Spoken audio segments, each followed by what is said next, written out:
భర్తలను, బిడ్డలను, ఇంకా తక్కిన చుట్టపక్కాలను ఆశ్రయించడం ఆడువారికి ధర్మపద్ధతి అన్నావు. మాకు నీలోనే వారందరూ కానవస్తున్నారు. నీవే మాకు భర్తవు, బిడ్డవు, మామవు, అత్తవు, అన్నవు, తమ్ముడవు, చెలికాడవు. అటువంటి నిశ్చయ జ్ఞానంతో నిన్ను సేవించడం అన్యాయమా? మేము ఈ సృష్టిలోని సకల బంధాలను నీయందే నిలుపుకుని బ్రతుకుతున్నాము. ఏ కారణంగానైనా నిన్ను సేవించుకోపోతే మా మనస్సు, మాట, చేష్ట నిప్పుల కుంపటిలో పడ్డ ప్రాణిలాగా విలవిలలాడిపోతున్నాయి. ఈ తాపాన్ని రూపుమాపడం నీ బాధ్యత కాదా అంటున్నారు గోపకాంతలు.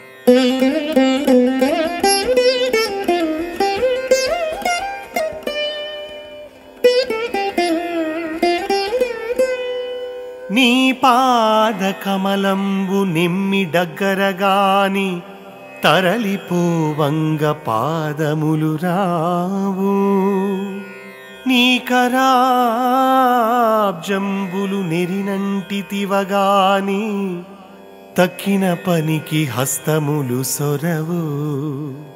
నీ వాగమృతధార నిండగ్రోలగగాని చెవులన్య భాషలు సేరి వినవు.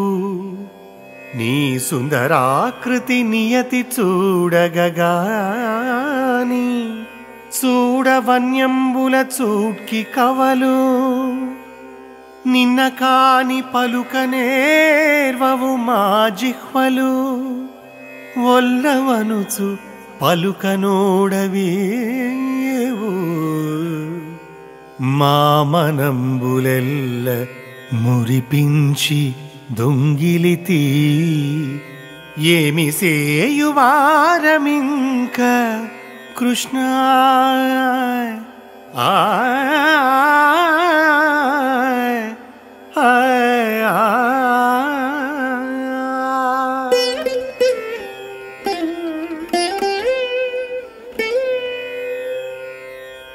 కన్నయ్య, మా కాళ్ళు, చేతులు, చెవులు, కన్నులు మా వశంలో లేవయ్యా. ఆ అన్నింటి వ్యాపారాలను మాకు తెలియకుండా నీవు దోచుకుని దాచుకున్నావు. మా నాలుకలు నిన్ను గూర్చి తప్ప మరొక మాట పలుకవు. మా మనస్సులు మా వశంలో లేవు. మా సర్వస్వాన్ని నీ అధీనంలో ఉంచుకుని మా కట్టెలను మా కొంపలకు చేర్చమంటే ఎలా సాధ్యమవుతుంది స్వామి?